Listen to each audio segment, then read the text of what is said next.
Bem-vindo ao Electrified. Eu sou seu apresentador, Dylan Loomis. Preciso mandar um grande abraço para o meu camarada, meu irmão de pickleball, Abi Was. Você sabe quem é. Agradeço por tudo. Estou muito feliz por termos nos conhecido e tenho certeza que nos veremos em breve. Espero que o novo Model S te sirva muito bem por muitos anos.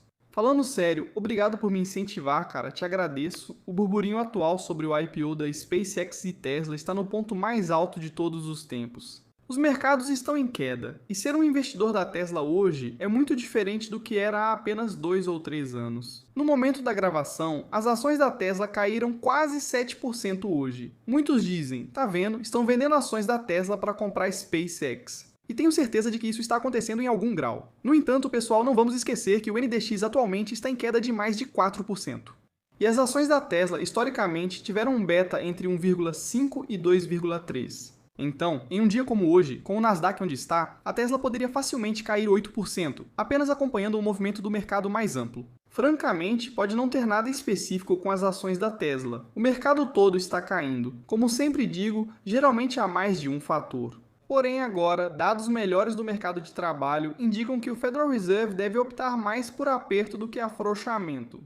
O que significa taxas de juros mais altas por mais tempo, o que é pior para empresas de maior duration como a Tesla. Mas é claro, tem muito mais coisa nessa história. Há dúvidas sérias sobre o retorno do investimento em todo esse gasto com computação de IA, tema para outro dia. Só queria dizer que o que ocorre com as ações da Tesla hoje não está tão ligado ao negócio principal da empresa. Quero ser totalmente transparente. Eu não estou vendendo nenhuma ação da Tesla para o IPO da SpaceX. Eu pedi algumas ações da SpaceX pela Fidelity, mas definitivamente não é uma quantidade que muda a vida. Quis passar pelo processo só por curiosidade, para ver se seria aprovado para alguma ação. E na verdade só para ter um pouco de participação até uma possível fusão com a Tesla. E a última coisa que quero dizer é que tenho pensado muito sobre isso. Tenho muita confiança de que o Elon não vai deixar os acionistas da Tesla ficarem em desvantagem quando se tratar dessa possível fusão, aquisição, seja lá o que for. Claro, tudo se resume às avaliações na época, mas se a SpaceX for a empresa que vai adquirir a Tesla, tenho muita confiança de que a oferta que a SpaceX fará para, no fim das contas, comprar a Tesla será justa para os acionistas da Tesla. Mesmo que isso aconteça antes de a Tesla realmente aumentar a produção dos robotáxis de verdade. Então, obviamente, não é que devamos simplesmente considerar a fusão como algo apenas positivo. Devemos entender o que ocorre caso isso aconteça. Quero apenas dizer que acredito que os medos de que os acionistas da Tesla sejam prejudicados estão um pouco exagerados. Mas claro, vamos lidar com isso se e quando acontecer. A resposta foi enorme da última vez, então sinto que preciso mencionar isso mais uma vez. Chess em Chicago, o patrocinador deste vídeo, está realizando sua 12ª rifa anual de uma Tesla. Ou seja, se você participar, vai ter a chance de ganhar um Tesla novinho, ou um Rivian, um Lust, ou até mesmo $50 mil em dinheiro. E só serão vendidos 9.999 bilhetes, o que aumenta suas chances. Se você acessar a página deles, verá a entrevista com o vencedor do ano passado e a lista de ganhadores anteriores. Também confirmei o status de organização sem fins lucrativos e UEIN. E eu escolhi trabalhar com TZED não só porque sei que os Teslas ainda estão fora do alcance de muita gente. Acho que seria ótimo se um de vocês ganhasse, mas eles realmente estão fazendo um trabalho incrível em Chicago. Eles apoiam famílias em crise com mais de 80 programas que salvam vidas, oferecendo alimentos, móveis, equipamentos médicos, assistência, educação, mentoria, colocação no mercado de trabalho e outros serviços à comunidade local. Assim que todos os ingressos forem vendidos ou a data do sorteio chegar, não serão aceitas novas inscrições. E este ano você pode turbinar seus ingressos para ganhar o carro e um carregador residencial de veículo elétrico totalmente instalado. Então, se você quiser se divertir e ainda fazer o bem, é só acessar secrafflecraffle.com e usar o código Electrified para ganhar $25 de desconto em 2 ingressos ou $500 de desconto em 15. Mais uma vez é craffle.com e o código Electrified. Boa sorte! Nessa entrevista recente em que Jamie Dimon do JP Morgan conversou com o Elon disse 2 coisas que eu acho que realmente precisam ser explicadas. Primeiro ponto, esses data centers orbitais no espaço vão ser mais fáceis do que o que a SpaceX está fazendo com o Starlink V3 e aqueles satélites. Então, comparando data centers orbitais com o Starlink V3, o Elon disse que os primeiros vão ser muito mais fáceis. A justificativa dele é que os data centers orbitais são essencialmente painéis solares com radiadores e links a laser, que no fim se comunicam com o sistema de comunicação do Starlink. E aí, na verdade, é o próprio Starlink que vai se comunicar com o solo através dessas frequências de rádio, porque elas conseguem atravessar nuvens e até telhados em alguns casos, como o Elon disse. Então, os data centers orbitais vão aproveitar os satélites Starlink V3 para se comunicar com o solo. Então, do ponto de vista da engenharia, o Starlink V3 realmente é um monstro. Ele precisa fazer formação de feixe de rádio em tempo real para milhares de clientes ao redor do mundo, alguns dos quais estão em movimento enquanto esses satélites cruzam o céu. Por outro lado, esses satélites de IA não precisarão se comunicar com o solo. Mais uma vez, apenas a energia solar fornece eletricidade, os radiadores dissipam o calor e o link a laser transfere todos os dados para o Starlink, que então se comunica com o solo. Desse modo, o verdadeiro problema difícil, a comunicação, já foi resolvido com o Starlink. Mas como aprendemos ao longo dos anos, agora precisamos perguntar com mais frequência quanta credibilidade Elon tem com declarações como essa. Ele mesmo costuma dizer que é bastante otimista. E o principal contraponto dos céticos é a questão da radiação. Resumindo, o principal argumento é que o tamanho que o radiador precisaria ter seria proibitivo, e no final das contas, mudaria a viabilidade econômica dos lançamentos, tornando todo o projeto menos favorável. Mas acho que o ponto que as pessoas estão deixando passar é que a SpaceX já entrou com um pedido junto à SEC para até 1 milhão de satélites de IA menores. Em outras palavras, a SpaceX planeja distribuir toda essa capacidade de computação de forma dispersa no espaço, em vez de ter um número menor de grandes centros de dados de IA no espaço. Então, se cada satélite tem menos capacidade de computação, precisa dissipar menos calor. Distribuindo essa capacidade de computação, a SpaceX deve ajudar a aliviar problemas de resfriamento, já que não concentra tanto. Porém, ainda há compensações. Se você resolve ou ameniza o problema térmico e de radiação, fazer dessa forma pode trazer alguns desafios de massa de lançamento e econômicos. Então, o argumento é que a SpaceX não pode vencer a física. No fim das contas, eles estão apenas realocando onde está o gargalo. Mas isso é apenas um fato. Ninguém no planeta Terra sabe melhor do que Elon e a equipe de engenheiros da SpaceX o que é possível e o que não é. Acho que é provável que eles consigam fazer isso funcionar, já que estão investindo tanto nisso. Pode ser que demore um pouco mais do que eles estão dizendo e esperando. E vocês sabem que vimos exatamente a mesma coisa com a Tesla, tornando o impossível quase atrasado. A SpaceX provavelmente vai fazer a mesma coisa. Agora, o segundo ponto eu vou mostrar para vocês, porque Elon teve um deslize e vou deixar vocês julgarem se isso vale alguma coisa. Então vocês sabem, nós realmente pretendemos, com nossos satélites de IA da SpaceX, permitir que as pessoas coloquem qualquer GPU ou TPU que quiserem. Então, se as GPUs da NVIDIA puderem ser colocadas, as TPUs do Google também podem ser colocadas, treinamentos da Amazon ou qualquer outro chip que as pessoas quiserem colocar, poderão ser colocados. Nós também vamos oferecer nossos próprios chips no futuro. E eu acho que também queremos oferecer nosso software de IA no futuro, mas será de forma que você possa rodar a IA de qualquer um, seja hardware ou software, no satélite de IA da Tesla. Satélites de IA da SpaceX. É isso aí. Certo. Então, o próximo. Satélite de IA da Tesla não foi apenas um erro. A Tesla está fazendo energia solar para o espaço. A Tesla vai produzir IA 6, 7, 8. Algumas delas serão para o espaço. Mas como eu continuo dizendo, vai ser desse jeito e as sinergias vão existir mesmo que não haja fusão. Mas de longe, o principal ponto aqui é: Elon esclareceu, esses satélites de IA que a SpaceX vai lançar não dependerão de um tipo específico de chip, ou seja, qualquer hiperescalador com seus próprios chips vai poder pegar carona em um foguete da SpaceX.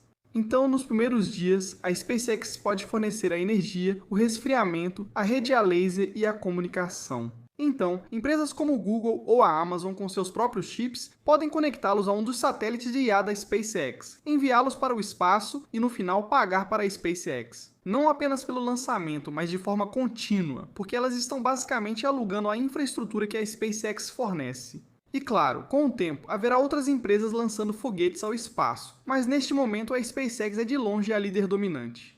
Então, qualquer concorrente que quiser centros de dados no espaço, e dica, se eles realmente forem a opção economicamente superior, então todo mundo vai querer isso. Isso significa que a concorrência terá que passar pela SpaceX. Mas, novamente, o motivo de tudo isso ser tão fascinante é porque existem contrapontos válidos. Nesse caso, só um deles é que muitos desses chips de computação de IA dos concorrentes não são resistentes à radiação. E E como sabemos, não é nada fácil enviar um técnico ao espaço para trocar um chip queimado. Então, devemos esperar que a vida útil desses chips seja mais curta no espaço. E com o tempo, esses chips vão precisar melhorar para atingir os padrões de qualidade espacial e aguentar toda a radiação a qual serão expostos. Acho que isso pode acontecer de duas maneiras. A opção A seria a SpaceX agir como uma transportadora, onde uma empresa como o Google desenvolve com sucesso seu próprio satélite de IA e paga apenas a SpaceX para lançá-lo em órbita. Ou seja, o Google pode ter seus próprios TPUs, sua própria energia solar, sua própria rede de comunicação e seu próprio sistema de refrigeração. Então, nesse modelo, a SpaceX basicamente receberia um pagamento único pela viagem até a órbita, ou seja, pelo lançamento. E é exatamente isso que o Project Suncatcher do Google realmente é. No post do blog deles, eles disseram que é a nossa nova aposta de pesquisa para aprendizado de máquina em escala diária no espaço.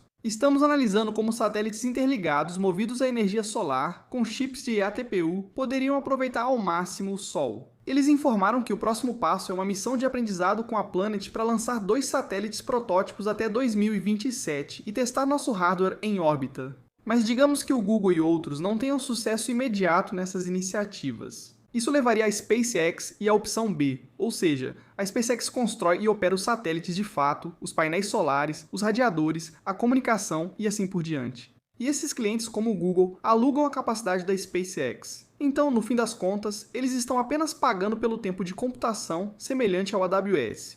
Então, financeiramente para a SpaceX, o quão bem eles podem se sair vai depender em certa medida de quanto dessa cadeia e de quantas dessas camadas eles realmente conseguem capturar. Mas a beleza do capitalismo é que empresas como o Google, a Amazon e outras vão querer ter o máximo possível de integração vertical por conta própria. Eles não vão pagar a SpaceX mais do que o necessário. Mas se o aspecto do resfriamento radiativo for tão difícil quanto alguns estão argumentando, e a SpaceX for a única a resolver isso nos próximos anos, então, mais uma vez, a concorrência não terá escolha a não ser passar pela SpaceX. E só mais alguns pontos daquela entrevista, Elon disse que os satélites Starlink V3 serão de 10 a 20 vezes mais capazes do que os V2. A SpaceX já finalizou para a fabricação 3 chips diferentes para os satélites V3 que estão muito além do estado da arte e têm 100 vezes mais largura de banda do que o Starlink atual, e aproximadamente metade da latência porque a altitude será a metade. E sim, Elon mencionou que robôs como o Optimus vão exigir uma largura de banda enorme. Não quero me adiantar, mas há um cenário em que Starlink e Optimus estão mais integrados do que imaginamos. Porque Elon mencionou o Optimus logo depois de terminar de explicar as melhorias de largura de banda dos satélites V3, e Elon disse que o V3 só pode ser lançado com a Starship. A Starship tem um compartimento de carga com 30 pés de diâmetro, e os satélites V3 têm cerca de 23 pés de largura, e eles realmente têm antenas de matriz em fase maiores, mais lasers e lasers mais avançados. No fim, ele afirmou que a Starship deve lançar cerca de 50 satélites V3 por vez, independentemente dos céticos. Se Elon e a equipe da SpaceX realmente acreditam que os satélites de IA serão, relativamente falando, mais fáceis do que o Starlink V3, isso seria uma grande vitória e aliviaria muita da incerteza em torno desse projeto. E então, a SpaceX oferecer seus satélites de IA de forma independente de chips realmente abre um mercado enorme. Concordo com você, há muita incerteza sobre isso. Mas pelo menos nos primeiros anos desses data centers orbitais, por volta de 2030, está claro como o dia que a SpaceX está incrivelmente bem posicionada para ser a peça-chave para que todos os seus concorrentes levem sua computação para o espaço. E sobre esse ponto, recebemos um documento da SpaceX. Firmamos um acordo de serviços em nuvem com o Google em relação à capacidade de computação. Isso inclui cerca de 110 mil GPUs da NVIDIA, CPUs, memória e outros componentes relacionados. O Google concordou em pagar à SpaceX 920 milhões de dólares por mês a partir de outubro deste ano até junho de 2029, com a capacidade aumentando até setembro por uma taxa reduzida. Após 31 de dezembro deste ano, o acordo pode ser rescindido por qualquer uma das partes mediante aviso prévio de 90 dias. 920 milhões de dólares por mês representam mais de 11 bilhões de dólares em receita anual.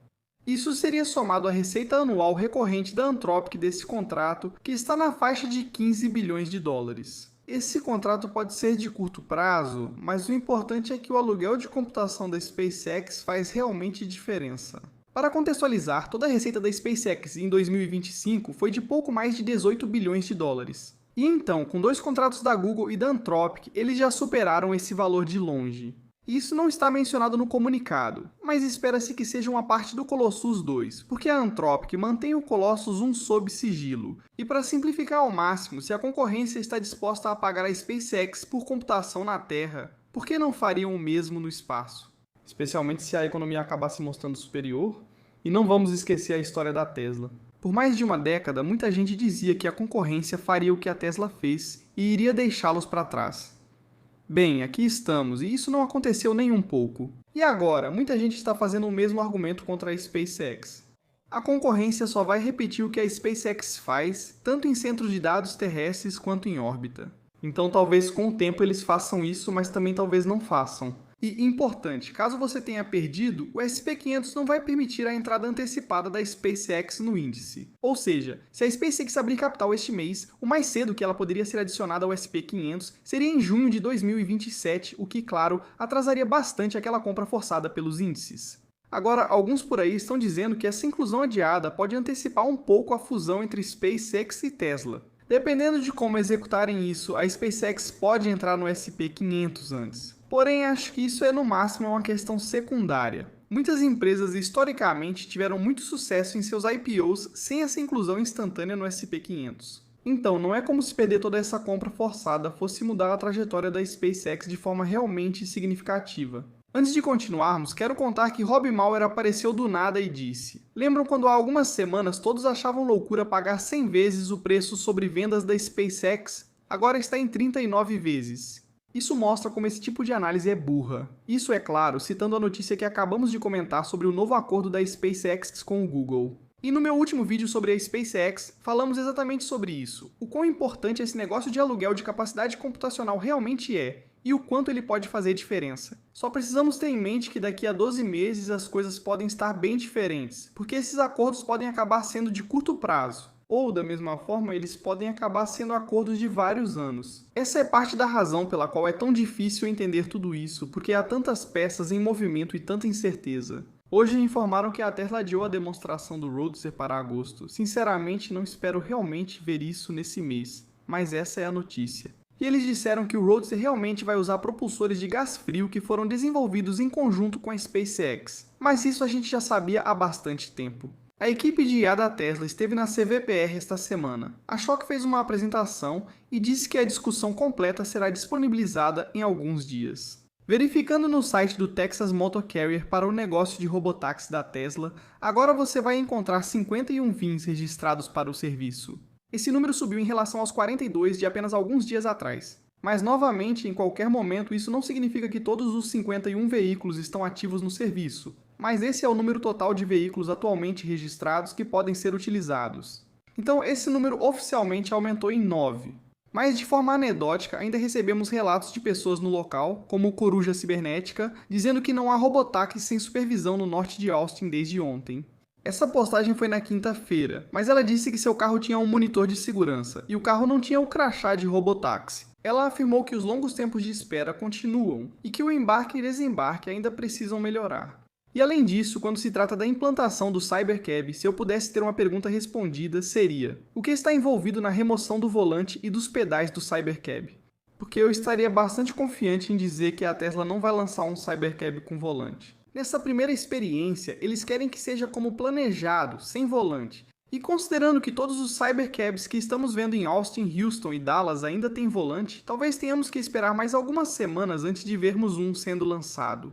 E além disso, a remoção desses volantes e pedais pode ser feita em qualquer centro de serviço da Tesla ou só pode ser feita em determinados locais. Isso poderia ser feito por um serviço móvel? Nem precisa de um local da Tesla. São perguntas que gostaria de ver respondidas. Eu só estaria especulando se tentasse adivinhar. Na Bélgica, a Tesla completou oficialmente o teste de 5.000 km para o FSD supervisionado. Com a condução finalizada, o ônus passa à administração para emitir parecer formal sobre a homologação. E o ministro da Mobilidade afirmou: vou seguir agilizando a homologação em Flandres e, consequentemente, na Bélgica. Houve muita conversa hoje sobre JP Morgan com uma grande elevação na classificação das ações da Tesla, mas o contexto é fundamental. Lembre-se, Rajat Gupta assumiu a cobertura das ações da Tesla no lugar de Ryan Brinkman, que foi incrivelmente pessimista em relação à Tesla por anos. Então, primeiro ponto, JP Morgan tem um novo analista para as ações da Tesla. O preço-alvo do JP Morgan foi de $145 agora para $475. Mas veja, deixando de lado a análise do Gupta, o JP Morgan faz parte do sindicato de subscrição para o IPO da SpaceX, o que significa que o JP Morgan agora tem um novo incentivo para manter uma boa relação com o Elon. O potencial de taxas para o JP Morgan é bastante substancial. E por que você acha que Jamie Dimon acabou de sentar para entrevistar o Elon? Então, claramente, Jamie Dimon, JP Morgan, Elon, SpaceX, Tesla, todos eles têm um novo relacionamento. Olha, não estou dizendo que esse é o motivo completo. Só estou dizendo que acho que vale a pena destacar. E no final das contas, você não pode fazer pior do que o Ryan Brinkman fez. Então essa atualização é basicamente o JP Morgan saindo do mundo de fantasia dos pessimistas da Tesla. Em uma medida há muito esperada da Tesla, finalmente todas as versões do Model X-Y vendidas na América do Norte virão equipadas com o revestimento interno preto e a central multimídia maior de 16 polegadas. Então, para o revestimento cinza Sayonara, otário, não vamos sentir sua falta. E lembre-se, a tela maior de 16 polegadas não é o único upgrade, ela também tem melhor qualidade. Agora só precisamos que essas mudanças cheguem ao Model 3. E como o Sawyer apontou, a E-Trade tem um processo de alocação de ações do IPO da SpaceX para acionistas da Tesla que mantém Tesla em sua conta há pelo menos 10 anos. Então, não são todas as plataformas. Não é exatamente o que esperávamos. E esse é um período de retenção bem longo, mas aí está a capacidade do Elon de dizer: olha, nós fizemos algo pelos acionistas de longa data da Tesla. Não se esqueça de conferir o sorteio CC no link abaixo se você quiser fazer o bem e ainda ter a chance de ganhar alguns prêmios bem legais. Desejo um ótimo e seguro fim de semana a todos e agradeço muito aos meus apoiadores do Patreon.